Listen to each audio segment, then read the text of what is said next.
مضل له ومن يضلله فلا هادي له ونشهد أن سيدنا وسندنا وحبيبنا ومولانا محمدا عبده ورسوله أما بعد فأعوذ بالله من الشيطان الرجيم بسم الله الرحمن الرحيم شهر رمضان الذي أنزل فيه القرآن هدى للناس وبينات من الهدى والفرقان وقال رسول الله صلى الله عليه وسلم من قام إيمانا واحتسابا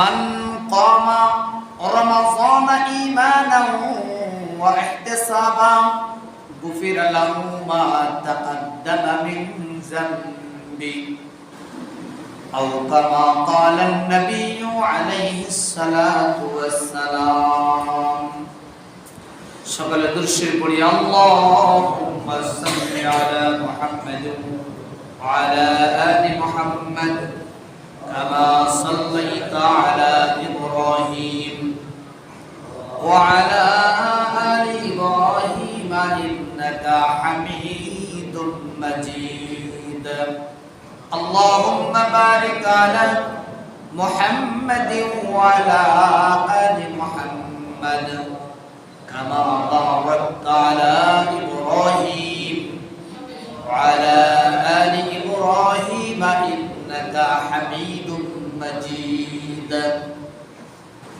আমরা সর্বপ্রথম মহান রব্বুল আলামিনের দরবারে শুকরিয়া আদায় করি যিনি আমাদেরকে পবিত্র মাহে রমজানের প্রথম জুমায় মহান আল্লাহর হুকুম জুমার নামাজ পড়ার জন্য তার ঘরে আসার মতো তৌফিক দান করলেন। এই জন্য দিল থেকে বলি আলহামদুলিল্লাহ। আমি গত জুমায় বলছিলাম যে মাহে রমজানের ফজিলত কি কারণে হয়েছে। আল্লাহ তাআলা বলেন শাহরুর রমাদান আল্লাযী উনজিলা ফীহিল কুরআন। আল্লাহ বলেন যে আমি রমজান মাসে পবিত্র কুরআনুল কারীম নাযিল করেছি। এই কুরআনুল কারীম নাযিল করার কারণে এই রমজান মাসের মর্যাদা বৃদ্ধি পেয়েছে। এই কুরআনের সূরা রমজান মাস পেয়েছে, এই জন্য রমজানের মর্যাদা বৃদ্ধি পেয়েছে। ঠিক তেমনি ভাবে কোরআনের ছোঁয়া যদি কোনো কাপড়ের টুকরা পায় সে কাপড়ের মর্যাদাও বেড়ে যায়। কোনো কাষ্ঠ কোনো কাঠ যদি রেল কাঠ বানানো হয় কোরআন রাখার জন্য বলে সে কাঠের দামও বেড়ে যায়। কোরআনুল কারীম যার ছিনার ভিতরে আছে, যার ছিনার মধ্যে কুরআনুল কারীম সংরক্ষণ রেখেছেন, সেই ব্যক্তি মর্যাদা আল্লাহ তাআলার কাছে অনেক বেড়ে যায়। এই জন্য কুরআনুল কারীমের ছোঁয়া যেখানেই লাগুক, যার সাথে থাকুক, আল্লাহর কাছে এর মর্যাদা অনেক অনেক বেড়ে যায়। আল্লাহ তাআলা আমাদের সকলকে কোরআনের সাথে সম্পর্ক রাখার তৌফিক দান করুন। আমিন। যারা কোরআনের সাথে সম্পর্ক রাখে তাদের সাথে সম্পর্ক রাখার তৌফিক দান করুন। আমিন। এই কুরআনুল কারীম আল্লাহ তাআলা বলেন যে আমি রমজান মাসে অবতীর্ণ করেছি হুদাল লিন-নাস, যেই কুরআন মানুষের জন্য হেদায়েতের রাস্তা দেখায়, ওয়া বায়্যিনাতিন মিনাল হুদা, এবং হেদায়েতের দলিল এই কুরআনুল কারীমের মধ্যে ভরপুর। হেদায়েতের নিদর্শন, আল্লাহ তাআলাকে পাওয়ার নিদর্শন প্রতিটি আয়াতে, প্রতিটি নুকতায়, প্রতিটি অক্ষরে অক্ষরে হেদায়েত পাওয়া নিদর্শন লুকায়িত আছে। ওয়াল ফুরকান, আল্লাহ বলেন এই কুরআনুল কারীম এর অপর নাম হলো ফুরকান। ফুরকান মানে হক আর বাতিল পার্থক্যকারী। ফুরকান শব্দের অর্থ কোনটা হেদায়েতের রাস্তা, কোনটা জাহান্নামের রাস্তা, কোনটা আল্লাহর রাস্তা, কোনটা শয়তানের রাস্তা, কোনটা সঠিক আর কোনটা বেঠিক, কোনটা সত্য আর কোনটা মিথ্যা, এগুলো পার্থক্যকারী হলো পবিত্র কুরআন। কুরআনুল কারীম যে ব্যক্তি পড়বে, যে ব্যক্তি ধরবে, যে ব্যক্তি কুরআনুল কারীমকে একড়ে ধরবে, আল্লাহ রাসূল এক হাদিসের মধ্যে বলেন সে কখনোই পথভ্রষ্ট হবে না। কখনোই কি হবে না? পথভ্রষ্ট। যখন আমরা কোরআন ছেড়ে দেব তখন আমরা পথভ্রষ্ট হয়ে যাব, গুমরাহর দিকে চলে যাব, জাহান্নামের রাস্তায় চলে যাব। আল্লাহ তাআলা আমাদের সকলকে এই কুরআনুল কারীমকে একড়ে ধরার তৌফিক দান করুক, বলেন আমিন। তো এক নম্বর, পবিত্র রমজান মাসের মর্যাদা কোরআন নাযিলের কারণে হয়েছে। কিভাবে এর মর্যাদা বেড়ে গেছে? রমজান মাসের মর্যাদা কতটুকু বেড়ে গেছে? রাসূলুল্লাহ সাল্লাল্লাহু আলাইহি ওয়াসাল্লাম এক হাদিসের মধ্যে বলেন, মান আদ্দা ফারিজাতান কামান আদ্দা 70 ফারিদা মিম্মা সাওয়া। হুজুর সাল্লাল্লাহু আলাইহি ওয়াসাল্লাম বলেন, যে ব্যক্তি রমজান মাসে একটি ফরজ আদায় করলো, অন্যান্য মাসে 70টি ফরজ আদায় করার সমান সওয়াব আল্লাহ তাআলা তাকে দান করবেন। সুবহানাল্লাহ।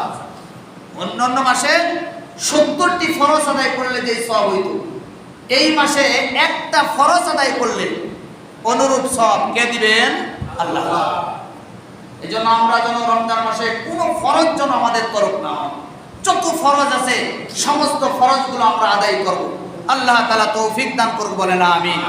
অন্য হাদিসের মধ্যে রাসূল বলেন, কুল্লু আমাল ইবনে আদম ইউদাআফুল হাসানাতু বিআশরি আমসালিহা ইলা 700 যাফিন। হুজুর সাল্লাল্লাহু আলাইহি ওয়াসাল্লাম এই হাদিসের মধ্যে বলেন, বনি আদমের প্রতিটি আমল আল্লাহ তাআলা রমজান মাসের সৌজন্যে বৃদ্ধি করে দেন। প্রতিটি আমল 1 থেকে 10, 10 থেকে নিয়ে 700 গুণ পর্যন্ত বৃদ্ধি করে দেন। তাহলে এই রমজান মাস উপলক্ষে আল্লাহ তাআলা এক একটা আমল বলে শুধু 10 গুণ নয়, 10 থেকে নিয়ে 700 গুণ বৃদ্ধি করে দেন। এজন্য আমরা রমজান মাসে বেশি বেশি করে নেকির কাজ করব, তো ইনশাআল্লাহ বেশি বেশি করে নেকি সুবহানাল্লাহ পড়ব, আলহামদুলিল্লাহ পড়ব, লা ইলাহা ইল্লাল্লাহ পড়ব, কোরআন তেলাওয়াত করব, দুরূদ শরীফ পড়ব, জিকির আজকার করব, ভালো কথা বলবো, মানুষকে উপকার করব, মানুষকে যথাসম্ভব মানুষকে সাহায্য করতে শিখব। পারবো না ইনশাআল্লাহ? আল্লাহ তাআলা এর সব অনেক অনেক বৃদ্ধি করে দিবেন। আল্লাহ তাআলা আমাদের সকলকে রাসূলের এই হাদিসের উপরে আমল করবার তৌফিক দান করুন, বলেন আমিন। এক হাদিসের মধ্যে রাসূল বলেন, ক্বালা নবী সাল্লাল্লাহু আলাইহি ওয়াসাল্লাম, الصيام والقرآن يشفعان للعبد يقول الصيام أي ربي إني منعته الطعام والشهوات في النهار فشفعني فيه. ويقول القرآن منعته النوم بالليل فشفعني فيه فيشفعان. رواه البيهقي. এই হাদিসটা হলো বাইহাকিতে বর্ণিত আছে। হুজুর সাল্লাল্লাহু আলাইহি ওয়াসাল্লাম বলেন, কিয়ামতের ময়দানে রোজা আর পবিত্র কুরআন আল্লাহ তাআলার কাছে সুপারিশ করবেন। আল্লাহর কাছে বলবেন, রোজা বলবেন, আল্লাহ মানাতুহু তুআম ওয়াশ শাহাওয়াত, আমি রোজা, আমি এই ব্যক্তিকে খানা দানা থেকে তাকে দিনের বেলায় বিরত রেখেছি এবং অশ্লীল কাজ থেকে এবং শাহওয়াত কাজ থেকে, স্ত্রী সহবাস থেকে, বিভিন্ন অশ্লীল কাজ থেকে আমি রোজা তাকে বিরত রেখেছি, দিনের বেলায় বিরত রেখেছি। ফাশাফিনি, সুতরাং এই ব্যক্তির ব্যাপারে আমার সুপারিশকে আপনি কবুল করুন। কার কাছে বলবেন? আল্লাহ তাআলার কাছে। ওরকম ভাবে কুরআন বলবেন, আল্লাহ আমি কুরআন আমি তাকে মানাতুহুন নাওমা, আমি তাকে ঘুম যাইতে দেই নাই। রাত্রে তারাবির নামাজ পড়েছে, কুরআনুল কারীম তারাবির নামাজের মধ্যে কুরআনুল কারীমের তেলাওয়াত শুনেছে। রাত্রে জাগ্রত থেকে সে কোরআন তেলাওয়াত করেছে, শেষ রাত্রে উঠে কোরআন তেলাওয়াত করেছে, করে কি করে না? তো কুরআনুল কারীম আল্লাহর কাছে বলবে, আল্লাহ আমি তাকে এই নিদ্রা থেকে তাকে আমি বিরত রেখেছি, ফাশাফিনি, সুতরাং আমার পক্ষ থেকে আমার সুপারিশ তার পক্ষ থেকে আপনি কবুল করুন। আল্লাহর কাছে বলবেন। এই রোজা আর এই কোরআন, এই দুইটি জিনিস আল্লাহর কাছে সুপারিশ করবেন। যদি আমি রোজা রেখে থাকি, যদি আমি কোরআন তেলাওয়াত করে থাকি, তাহলে এই দুইটা জিনিস আল্লাহর কাছে সুপারিশ করবেন। আল্লাহ তাআলা কি করবেন? হাদিসে রাসূলুল্লাহ সাল্লাল্লাহু আলাইহি ওয়াসাল্লাম বলেন, ফায়ুশাফিআন, আল্লাহ তাআলা রোজা এবং কুরআনুল কারীমের সুপারিশ আল্লাহ রাব্বুল আলামিন কবুল করে নেবেন। হ্যাঁ, এজন্য আমরা কিয়ামতের ময়দানে কুরআনুল কারীমের সুপারিশ যদি পাইতে হয়,